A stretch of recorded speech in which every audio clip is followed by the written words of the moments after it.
उर्मिला देवी और उनके सुपुत्र जो है प्रेस वार्ता करने आए थे कि उनके पति उनको प्रताड़ित करते हैं। आज प्रेस वार्ता करने उनके पति ही आए हैं। पीटते थे, ऐसे हम लोग दरवाजे के पीछे छुप छुप जाते थे। ये मारने और सारी चीजों का आरोप जो है इसका केवल मुझे बदनाम करने का है। वो अपनी माँ को मारा है, अपने भाई और भाभी को कमरे में बंद करके मारा है। शादी के बाद से ही वो हमको प्रताड़ित करते थे। तो ऐसा था? हाँ ऐसा था। और अगर हम इतना उनको प्रताड़ित करते उनके नाम से जमीन क्यों लेते? उनको इस संस्था का जो उर्मिला शिक्षा संस्थान है उसमें प्रबंधक क्यों बनाते? ये सेंट्रल बैंक से इन्होंने लोन लिया हुआ था 40 लाख रुपए का। लोन तो मैं तो नौकरी में था। सूरज, आलोक और इसकी माँ लेकर लोन लिए हैं। और मैं आत्महत्या कर लूंगा तरह तरह का वीडियो बना रहे हैं और जगह जगह रिश्तेदारों और सबके पास भेज रहे हैं। मैं क्या न्याय अपने लोगों से लड़ाई लड़ूं?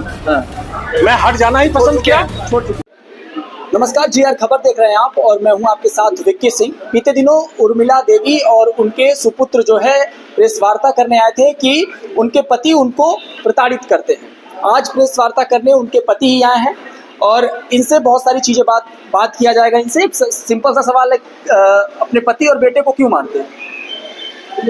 मित्र, मैं रिटायर्ड पर्सन व्यक्ति हूँ। अगर मैं मारता, किसी को कुछ कहता तो आज घर में से मैं निकलता? विद्यालय के भवन को ये जबरदस्ती जो है अपनी माँ को ले करके जो है अपने नाम से प्रॉपर्टी को लिखवा ले रहा है और मैं कुछ बोलने नहीं जा रहा हूँ और उसमें दाखिल खारिज में कहीं रोड़ा बनने नहीं गया। ये मारने और सारी चीजों का आरोप जो है इसका केवल मुझे बदनाम करने का है। तो वो आरोप अभी जल्दी की बातों में नहीं लगा रही है। वो कह रही है कि जब से शादी हुआ है उसके बाद से ही अगर शादी हुई, शादी होने के बाद जब गौना हुआ उसके बाद तो मैं फोर्स में चला गया। 78-79 में मेरी जो है 79 में गौना आया, 80 में मैं फोर्स में चला गया। अगर मैं फोर्स में गया और अगर हम इतना उनको प्रताड़ित करते उनके नाम से जमीन क्यों लेते? उनको इस संस्था का जो उर्मिला शिक्षा संस्थान है उसमें प्रबंधक क्यों बनाते? ये पेट में से पैदा होकर के जमीन लाया था क्या? जिस जमीन को बेचने का काम करता है वो 3 करोड़ की प्रॉपर्टी है। मैं इसी नाते दुश्मन बना बैठा हूँ। जो बेटा आपका यहाँ पे प्रेस वार्ता करने आया था, क्या नाम था?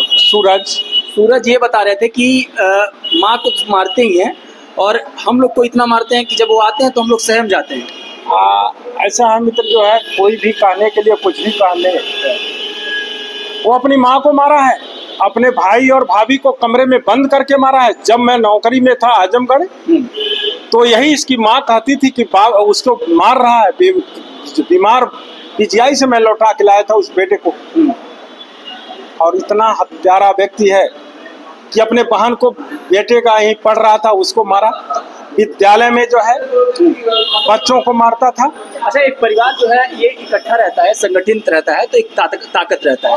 ये बिखराव कब से उत्पन्न हुआ? संगठन में ताकत है, लेकिन जहाँ संगठन में एक व्यक्ति अपने को प्रॉपर्टी, जो पिता की प्रॉपर्टी संपत्ति को बेच करके शादी होती है उसमें भी कला,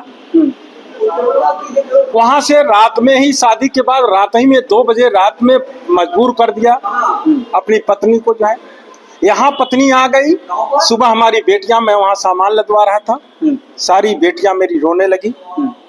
इतना खड़मंडल किया, वहाँ पर ससुराल के लोग भी परेशान। अरे सारा मामला केवल प्रॉपर्टी का है? प्रॉपर्टी नहीं, इसकी जो है मानसिक रोगी है। अच्छा, लेकिन ये अपने कह रहे हैं नहीं, मैं तो आपके सामने हूँ। मैं 88 वर्ष का हूँ। मैं तो मेरा किसी से नहीं। बातचीत में मैं उनसे कर रहा था तो उनको भी ऐसा नहीं फील नहीं कर रहा था। वो फील नहीं होने देगा। लेकिन बाप को जो है झंडा फहराने के समय गाड़ में बांस डालेगा, बाप को भद्दी भद्दी गाली देगा। जिस बाप ने उसको पाला और सारी चीज किया, केवल प्रॉपर्टी के लिए सब कुछ है? प्रॉपर्टी नहीं, उसकी ये ईगो है। उसने अभी छपिया में एक विद्यालय में जो है टीचर का काम करता था, वहाँ के प्रबंधक से लड़ गया। और उसके बाद मैं विद्यालय चला रहा था, लोग चला रहे थे जिसे जो है किसी को रखा था, लेकिन विद्यालय में जबरदस्ती प्रवेश किया और उस प्रबंधक को कहा कि तुमसे अच्छा विद्यालय चला के मैं दिखा दूंगा। आज 4 साल से विद्यालय बंद किया हुआ है। मैं 15,000 के किराए पर रह रहा हूँ। अपनी बिल्डिंग होने के बाद न कभी जो है बिजली का किराया देना, उनका न लोन का लोन तो मैं तो नौकरी में था। लोन को तो 20 लाख रुपया उसी बिल्डिंग को जिस पर विद्यालय चल रहा था सूरज आलोक और इसकी माँ लेकर लोन ली है। मुझको तो जो है 20 लाख रुपया जब सीसी लोन बड़ा लड़का कराया लोन को बिजनेस के लिए, और लोन को जो है 68 लाख रुपया था, उसको पटा करके 28 लाख पर ले दिया गया। लेकिन जब ये जमीन को रजिस्ट्री ये करा लिया है, इस रजिस्ट्री के बाद से हम लोग पैसा जमा करना बंद कर दिए। ये अपने नाम से क्यों प्रॉपर्टी कर लिया? विद्यालय की जमीन है, संस्था की जमीन है, उसके बेंच और सारे सामान को बेचने का काम क्यों किया? इसके ऊपर मैं जो है FIR की मांग करता हूँ। लोन पहले हुआ था या रजिस्ट्री? पहले लोन हुआ था, लोन को हुए 16 साल हुआ, रजिस्ट्री हुए अभी आपका जो है ये तारीख है। तब तक आप पैसा जमा कर रहे थे? बराबर जो 68 लाख रुपया था, अभी भी पैसा जमा होता है। फंस क्यों रहा है? माजरा ये फंस रहा है कि अपनी माँ को जो है, उस बेटे को जो है प्रॉपर्टी में नहीं रहना देना चाहता है। अभी हम लोग जिंदा हैं, अभी उस प्रॉपर्टी को माँ के नाम से, माँ से लिखवाना चाहता है। अभी अपने बहनोई से और सबसे जो है बिल्डिंग जो बनी हुई है, बिल्डिंग सहित लिखवा लिया।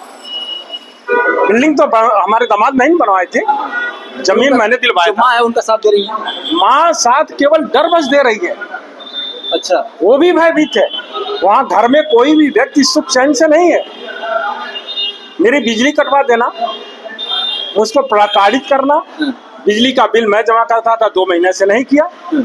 मैं रात में मोबाइल से खाना बनाऊं, छत पर जाके सो। से आप अलग रह रहे हैं? ये कम से कम 2 महीने तो मैं यह किराए पर रहते हो गया, और मैं अलग एक कमरे में किचन और सारी चीज बनवाना मेरा होता है। आप ये सारी चीजों को लेकर उन्होंने कहा कि पुलिस से आपसे साठ-गांठ है, हम कुछ तहरीर वगैरह देते हैं तो सुनवा नहीं होती। तहरीर कौन सा दिया? आप मांग लीजिए उससे। एक तहरीर उसने दिया जो रजिस्ट्री होने के बाद 1 महीना के बाद मुझे पता चला। मैं नकल निकलवाने जा रहा हूँ और थाने पर अपनी माँ को और बहन को ले आकर के दरखास्त देता है, और उसमें जो है पत्नी की दस्तखत भी नहीं है। आप लोगों को प्रेस रिपोर्ट जो दिया है उसमें भी हमारी पत्नी की दस्तखत नहीं है। उसमें ले आकर के उनको कि अभी जो है जान गए हैं, मारपीट होगी, फलाने होगी। मैं नकल निकलवा के आया, खुश होकर आया कि जिस जमीन को मैं नहीं करा पाया था उसको इसने लिखवा लिया। लेकिन मेरी खुशी 15-20 मिनट में बदल जाती है। मुझे थाने बुला लिया जाता है और थाने पर ये सब हम कहते हैं कि इनको घर में से तुरंत निकाला जा। मैं थाने पर उसी समय बुलाया गया था। ये दरखास्त इसमें नहीं, ये आप अपने न्याय के लिए कभी गए?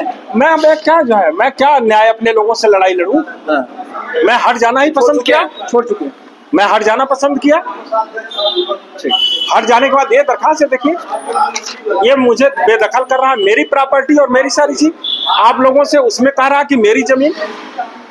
अरे माँ का भाई से क्या कहा, एक भाई से क्या कहा कि तुम बोलना ना, तुम्हारा हिस्सा दे देंगे। भाई ने कहा कि मेरा हिस्सा बनता है कि बाप का हिस्सा बनता है। वहाँ पर लड़का जो है, जो दूसरा लड़का उसको नहीं देना चाहता। दूसरा बड़ा लड़का है भाई, वो गांव पर विद्यालय को अपने बस चला रहा है। मेरी बेटी प्रिंसिपल वहाँ है। मैं इसको पढ़ाया लिखाया, सारी चीज किया, और ये सपा माइंडेड व्यक्ति मुझे भाजपा के जो है चीजों पर आरोप लगाता है। इसके बहनोई और सब कट्टर सपाई हैं। मतलब घर में भी हो गया राजनीति। सुन लीजिए, वह लोग ये तो मेरे साथ है सब, लेकिन उन लोगों के कहने पर सामने खड़ा हो गया। आप बताइए, भाजपा का मैं हूँ, किस जगह मैं जा करके कहा कि जो है इसको न्याय न मिले? न्याय इसकी पत्नी मांग रही है। महिला थाने पर वो गई थी दरखास्त लेकर के। महिला थाने पे इनको जाने की मेरे बारे में क्या जरूरत थी? ये केवल एक एप्लीकेशन मेरे खिलाफ दे दिया है। मैं डीएम साहब से सब कुछ करा लिया। फिर मेरी आत्मा माया की अपने हैं, अपने से क्या लड़ा जाए। तो ये लालजी यादव थे। बीते दिनों जिस तरीके से इनकी पत्नी और इनके बेटे जो है सूरज यादव नाम है, सूरज यादव लगातार आरोप लगा रहे थे और ये कह रहे थे कि बचपन से ही इनके पिता इनको मारते पीटते हैं, और पूरी तरीके से आज इन्होंने खंडन किया कि किस तरीके से क्या कुछ पूरा मामला है, और वाकई उनके जो प्रेस वार्ता करने आए थे सूरज यादव, क्या उनकी गलती है और किस लिए वो प्रेस वार्ता कर रहे हैं और किस लिए ये जो है खंडित कर रहे हैं। इनका ये आरोप ये भी है कि मैं अपनों से लड़ाई लड़ने के लिए उचित नहीं समझा, इसलिए हट जाना उचित समझा और इसलिए मैंने कभी थाने वगैरह पे इस चीज़ को लेकर तहरीर भी नहीं दी और कभी किसी से कहने भी नहीं गया। बाकी ये दिलचस्प बात है कि एक परिवार में इस तरीके से बात आ पहुंची है कि अब परिवार जो है एक दूसरे का दुश्मन बन बैठा है जमीन के लिए और कई सारी चीज़ों के लिए। ये उनको जो है मानसिक विक्षुब्ध बताते हैं, वो इनको बताते हैं, लेकिन ये एक बहुत सोचने और समीक्षा करने वाला विषय है। मेरी 2 संस्था चल रही है, वो संस्था